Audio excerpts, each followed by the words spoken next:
नमस्कार साथियों, स्वागत है आपका ब्राइट एग्रो क्लासेज के ऑनलाइन प्लेटफॉर्म पर। दोस्तों, हम बात कर रहे हैं न्यू टाइप सॉल्यूशन की और न्यू टाइप में आज का जो सब्जेक्ट रहने वाला है आपका वो है live stock and there management. ठीक है, यानी कि जो आपके लाइव स्टॉक और पोल्ट्री मैनेजमेंट की जो बातें हैं वो हम करने वाले हैं। उससे रिलेटेड जो आपका पेपर है उसकी हम बात करेंगे। ठीक है, कौन कौन से क्वेश्चंस आए हुए हैं और उनको कैसे आपको हल करना है। यदि पेपर की हम बात करें तो पेपर आपको देखने को मिलेगा ये 21-22 वाला 2021-22 वाला जो पेपर है ये है। पहला क्वेश्चन की बात करें हम तो देखो, जो आपके इंस्टीट्यूट है वहां से क्वेश्चन बहुत अच्छे बनते हैं। ठीक है, इंस्टीट्यूट से क्वेश्चन बनते हैं तो इनको आप बहुत अच्छे ढंग से पढ़ेंगे। ठीक है, बात करें तो इंस्टीट्यूट क्या है, नेशनल डेयरी डेवलपमेंट बोर्ड की बात है कि कहाँ सिचुएटेड है। ठीक है, तो आपका जो नेशनल डेयरी डेवलपमेंट बोर्ड है ये आपके आनंद गुजरात में है। ठीक है, कहाँ पे है, आनंद गुजरात में है। तो इसका आप ध्यान रखोगे, इसमें दूसरा आंसर हो जाएगा। इसके बाद में बात करते हैं नीली रावी की जो ब्रीड ऑफ, तो नीली रावी आपके किसकी जो है नस्ल है। ठीक है, तो नस्ल क्या आपके किसकी है, जिसकी नीली आंखें हैं, तो बफेलो की है। ठीक है, किसकी है, भैंस की है। इसके बाद में बात करते हैं मेन सोर्स ऑफ प्रोस्टे वो हम क्या बोल रहे हैं, प्रोजेस्टेरोन इन काउ। ठीक है, यानी कि आपके जो ये है गाय है इनमें जो प्रोजेस्टेरोन हार्मोन है। ठीक है, प्रोजेस्टेरोन हार्मोन का सोर्स क्या होता है ये पूछ रहे हैं, यानी कि ये निकलता कहां से है, बनता कहां से है। ठीक है, वो आपको बताना है। ठीक है, तो इसमें आपको ध्यान रखना है कार्पस ल्यूटियम। ठीक है, कौन सा भाग है, कार्पस ल्यूटियम गर्भाशय का भाग होता है, वहां से ये जो है बनता है, वहीं से निकल के आता है। तो ये इसका सोर्स हो जाएगा। इसके बाद में आगे बात करते हैं जो क्रिस क्रॉस है। ठीक है, हम कहते हैं कि ये आपके क्या है, प्रजनन का ही एक मेथड है। जब हम एनिमल्स में प्रजनन करवाते हैं, जो हम कहते हैं कि जनन करवाते हैं, तो जनन करवाते समय अलग अलग मेथड काम में रहते हैं जिसमें एक क्रॉसिंग भी होता है। ठीक है, और उसी का एक प्रकार है क्रिस क्रॉस। तो ये किसमें पॉपुलर है, किसमें ज्यादा यूज में लिया जाता है, तो आपके जो सुअर है इनमें ज्यादा यूज में लिया जाता है। ठीक है, सुअर में ज्यादा यूज में इसको लिया जाता है। इसके बाद में बात करते हैं during the first week of brooding temperature should be, यानी कि जो आपके ब्रूड है, ब्रूड का मतलब जो चूजे हैं। ठीक है, उन चूजों में ब्रूडिंग के समय जो पहले सप्ताह का जो टेम्परेचर रखा जाता है, ठीक है, फर्स्ट वीक के टेम्परेचर की बात कर रहे हैं कि कितना रखा जाता है, फर्स्ट वीक में टेम्परेचर कितना रखा जाता है, तो ये आपके 95 फ़ारेनहाइट रखा जाएगा। ठीक है, पहले सप्ताह में जो टेम्परेचर रखेंगे हम वो कितना रखेंगे, 95 फ़ारेनहाइट रखेंगे। इसको आप विशेष रूप से ध्यान रखोगे। ठीक है, 95 फ़ारेनहाइट। इसके बाद में आगे बात करते हैं जो कोक्सीडियोसिस नाम की एक बीमारी है। ठीक है, और ये बीमारी किसके कारण होती है ये आपको बताना है। ठीक है, तो जितनी भी डिजीज है, डिजीज के विशेष रूप से आपको कोगल ऑर्गेनिज्म में जरूर ध्यान रखने हैं किसके कारण होती है। ठीक है, यदि आप ये जो है उनके नाम याद नहीं रख सकते तो इतना तो याद रखना ही है कि वायरस से होती है, बैक्टीरिया से होती है, फंगस से हो रही है, प्रोटोजोआ से हो रही है। ये तो आपको ध्यान रखना ही रखना है क्योंकि यहाँ से बहुत अच्छे क्वेश्चन बनते हैं। तो कोक्सीडियोसिस की बात करें तो ये आपके प्रोटोजोआ से होने वाली डिजीज है। ठीक है, किससे होती है, प्रोटोजोआ से होने वाली डिजीज है। इसको विशेष रूप से आप ध्यान रखोगे। इसके बाद में बात करते हैं which vitamin is essential for the bone formation. Bone का मतलब क्या होता है, हड्डियां। तो हड्डियों के बनने के लिए, हड्डियों के निर्माण के लिए कौन सी जो विटामिन है वो सबसे ज्यादा इंपॉर्टेंट होती है, एसेंशियल होती है। ठीक है, तो हम कहते हैं कि मिनरल्स में कैल्शियम और विटामिन में विटामिन डी, ये दोनों ही किसके लिए जरूरी होती है, हड्डियों के लिए जरूरी होती है, जो बोन्स है उनके लिए आवश्यक होती है। और इनकी कमी हो जाए तो रैकेट्स नामक की बीमारियां हो जाती है, हड्डियां कमजोर हो जाती है, ये वाले लक्षण देखने को मिलते हैं। प्रोटीन परसेंटेज इन चिक स्टार्टर इज, यानी कि जो आपका चूजों का जो फीड है, ठीक है, भोजन है, उसमें जब हम प्रोटीन परसेंटेज रखते हैं, ठीक है, वो कितना रखते हैं, तो हम कहते हैं कि प्रोटीन परसेंटेज आपके कितना रखेंगे, 22% रखेंगे इसमें। ठीक है, ध्यान रखना है कितना रखेंगे, 22% रखेंगे। इसके बाद में आगे बात करते हैं एक group of cattles is known as, यानी कि जो कैटल्स का ग्रुप है उसको हम क्या बोलते हैं, तो उसको हम हर्ड बोलते हैं। ठीक है, क्या बोलेंगे, हर्ड बोलेंगे। ठीक है, ये क्या होता है, कैटल्स का ग्रुप होता है। इसके बाद में बात करते हैं, आगे चलते हैं। आगे जो आप कहते हैं process of giving birth in cows call, यानी कि जो गाय हैं उनमें बच्चे देने की प्रोसेस को हम क्या कहते हैं। ठीक है, बच्चे देने वाली जो प्रोसेस है उसको हम क्या कहते हैं, तो इसमें हम उसको काविंग बोलते हैं। ठीक है, क्या बोलते हैं, काविंग कहते हैं। आगे बात समझ में, ये आपको ध्यान रखना है। इसका आंसर आपके क्या हो जाएगा, काविंग हो जाएगा। इसके बाद में आपके फिल इन द ब्लैंक्स आ जाते हैं। फिल इन द ब्लैंक्स में पहला क्वेश्चन है कि white leg horn is breed of which class, यानी कि कौन सी क्लास, कौन से वर्ग की ये जो है नस्ल है। ठीक है, तो इसका वर्ग जो होता है दोस्तों वो एवीज होता है। ठीक है, क्या है, एवीज। तो ये ध्यान रख लेना।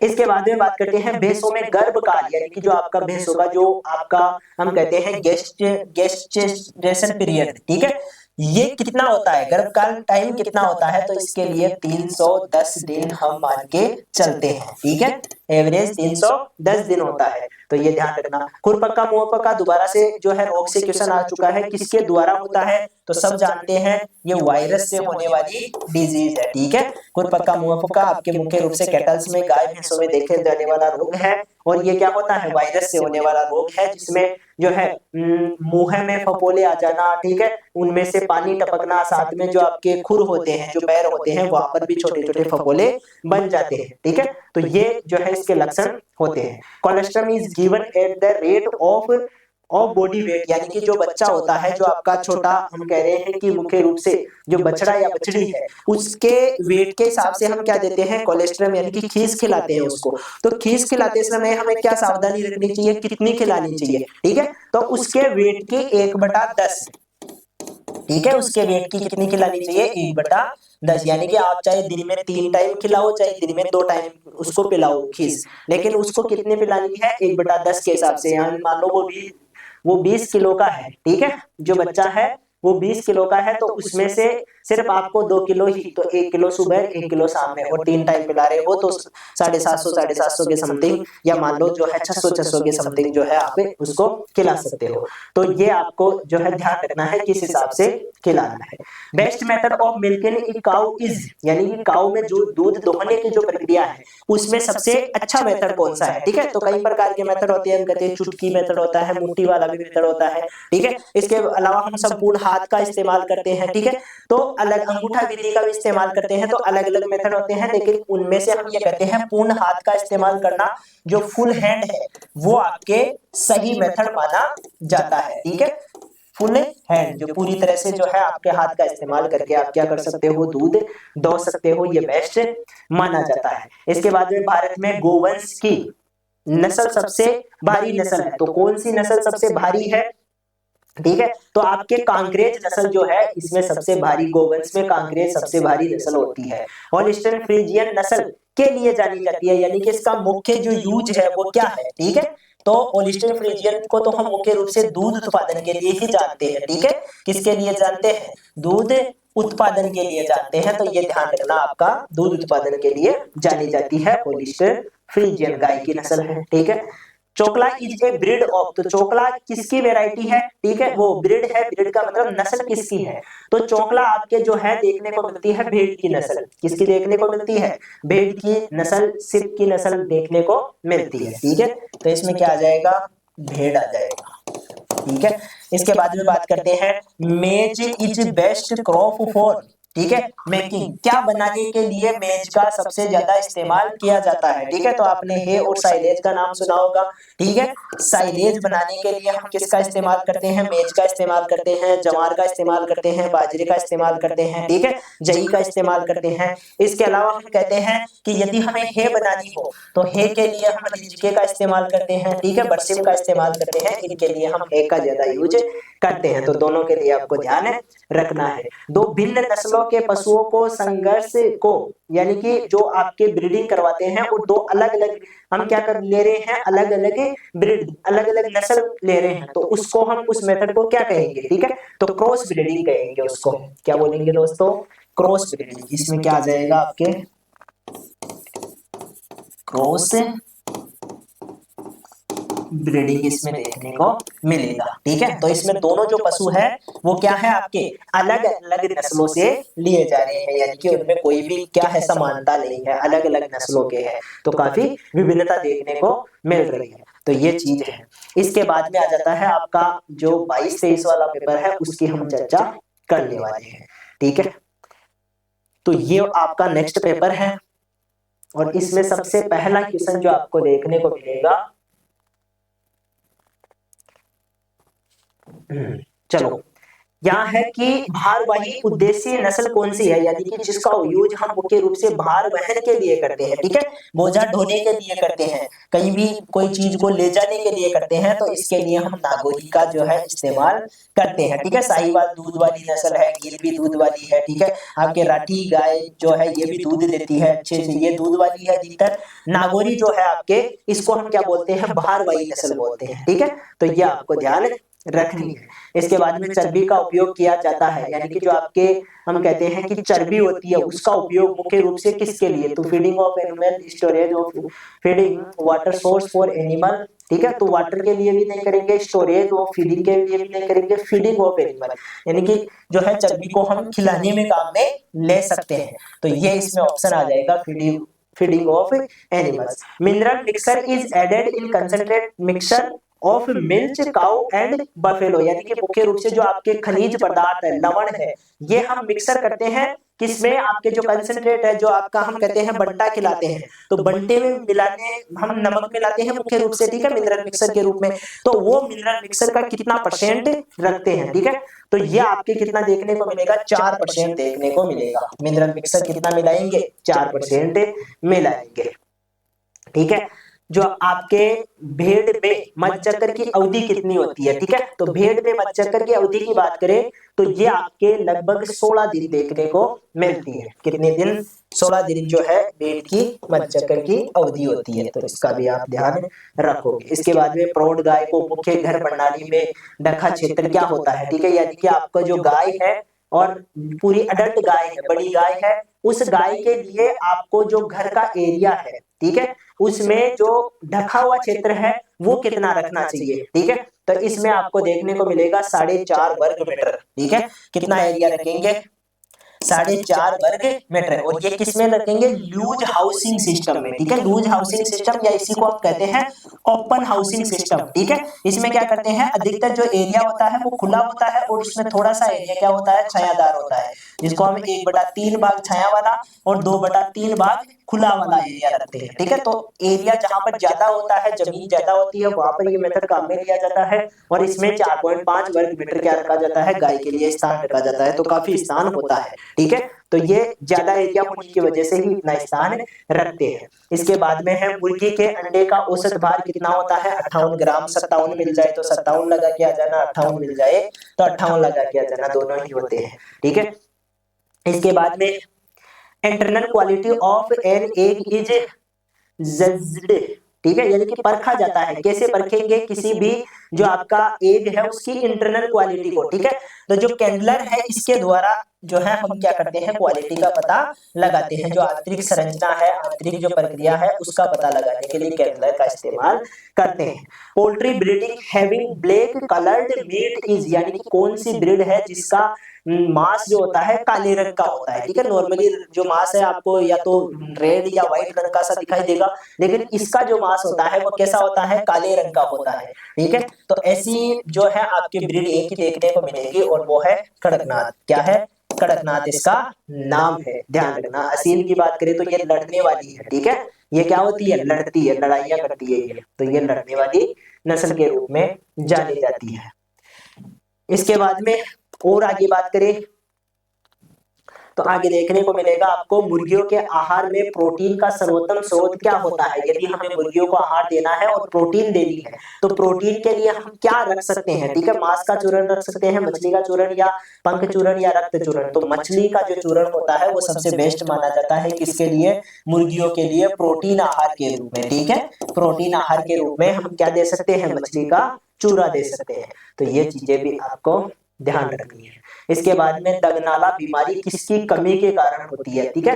तो दगनाला बीमारी जो आपके होती है ये सेलेनियम की कमी के कारण होती है, ठीक है। किसकी कमी के कारण, सेलेनियम जो तत्व है आपका इसकी कमी के कारण होती है, ठीक है। तो इसका भी आपको ध्यान रखना है, सेलेनियम, ठीक है। इसके बाद में फिल इन द ब्लैंक्स आ जाते हैं। फिल इन द ब्लैंक्स में हम कह रहे हैं कि जो आपके प्रोलैक्टिन हार्मोन है ये कौन सी ग्रंथि से निकलता है, ठीक है।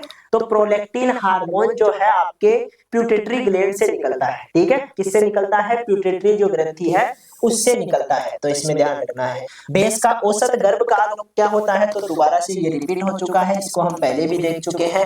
310 दिन होता है, 285 के समथिंग हम गाय का मान के चलते हैं, भेड़ और बकरी का 150 के समथिंग मान के चलते हैं, ठीक है। तो ये ध्यान रखना। ऊंट की बात करें तो 410 के समथिंग ऊंट का मान के चलते हैं, ठीक है। तो ये आपको सब ध्यान रखना है। गो पशु के शरीर का औसत तापमान कितने डिग्री सेंटीग्रेड होता है, तो गायों का जो तापमान होता है वो 101.5 के समथिंग फ़ारेनहाइट में देखने को मिलता है, 101.5 के समथिंग फ़ारेनहाइट में, ठीक है। तो इसका भी आप ध्यान रखोगे। इसके बाद में आ जाता है नेक्स्ट क्वेश्चन है, एक साथ एक से अधिक गुणों के लिए चयन करने की विधि को क्या कहते हैं, यानी कि हम एक ही गुण के लिए चयन नहीं कर रहे हैं, सिलेक्शन तो कर रहे हैं लेकिन एक से ज्यादा गुणों का एक साथ सिलेक्शन कर रहे हैं, ठीक है। तो इस मेथड को हम क्या बोलते हैं, इसको हम बोलते हैं मुख्य रूप से टेंडेंट सिलेक्शन, ठीक है। क्या बोलते हैं, टेंडेंट सिलेक्शन इसको कहते हैं। इसके बाद में आगे बात करें, आगे हम कह रहे हैं बकरी के मांस को क्या कहते हैं, ठीक है। तो बकरी के मांस को हम क्या बोलते हैं, चेवन बोलते हैं, ठीक है। बकरी के मांस को क्या बोल रहे हैं, चेवन बोलते हैं। इसके अलावा आपके जो है कई प्रकार के मांस होते हैं, जैसे पोर्क के लिए हम कहते हैं कि ये किसका होता है, सुअर का मांस होता है। जो आपका मटन है, मटन के लिए हम कहते हैं कि ये किसका है, भेड़ का है। चिकन के लिए हम कहते हैं कि ये क्या है, मुर्गियों का है। और बीफ के लिए हम कहते हैं कि ये किसका है, गाय का है, ठीक है। तो ये सारे मांस जो है इनका भी नाम आपको ध्यान रखना है। Hormones responsible for milk secretion, यानी कि जो है मिल्क के श्रावण के लिए कौन से हार्मोन जरूरी होते हैं, किस हार्मोन के कारण जो दूध है वो उतरता है, ठीक है। तो इसकी हम बात करें तो ऑक्सीटोसिन हार्मोन होता है, ठीक है। कौन सा होता है दोस्तों, ऑक्सीटोसिन जो हार्मोन है आपका इसके लिए जिम्मेदार होता है, दूध को उतारने के लिए, ठीक है। तो ये भी आपको ध्यान रखना है, इसमें क्या आ जाएगा, ऑक्सीटोसिन।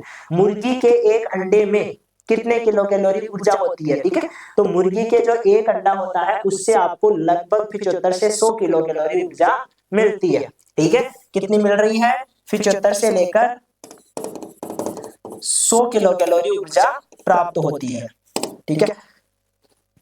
इसके बाद में बात करते हैं मुर्गी की रानीखेत बीमारी किसके द्वारा होती है, तो ये भी एक वायरस से होने वाली बीमारी है, ठीक है।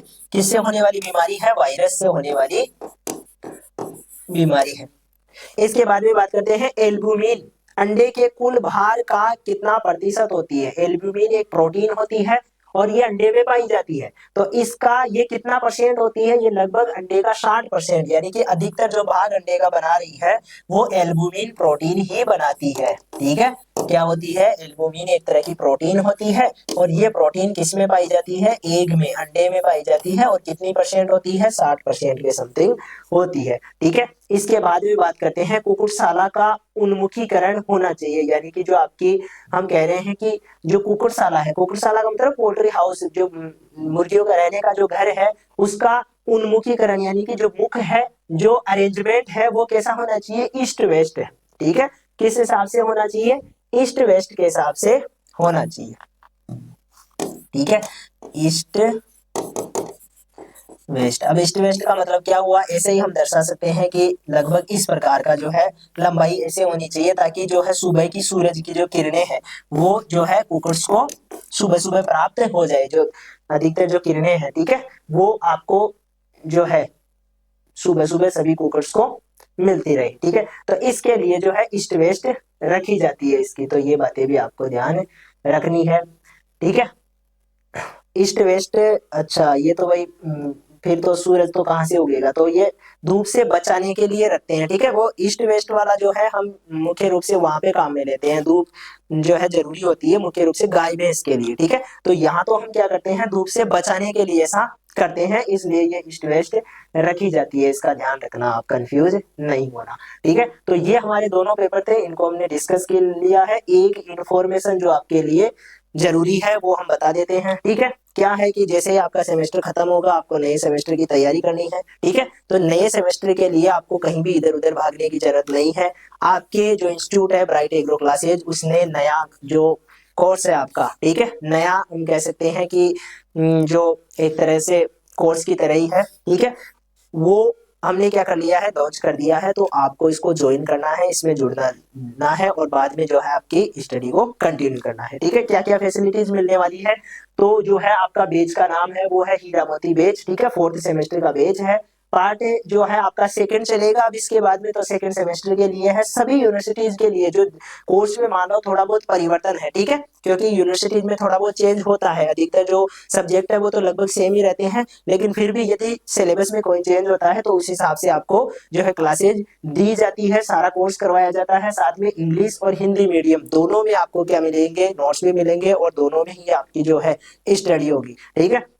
इसके साथ में कैरियर के लिए जितनी भी गाइडेंस है वो आपको अवेलेबल होगी, और जितनी भी आपकी जो आवश्यक है आपके लिए चीजें, ठीक है, चाहे वो टेस्ट हो, चाहे वो रिवीजन क्लासेज हो, ठीक है, चाहे वो पुराने जो पेपर्स हैं उनका सॉल्यूशन हो, सभी प्रकार की चीजें आपको प्रोवाइड करवाई जाती है, ठीक है। तो ये हमारा प्रयास है, इसको आप ज्वाइन करेंगे। अब हम मिलेंगे नेक्स्ट क्लास में, तब तक के लिए धन्यवाद।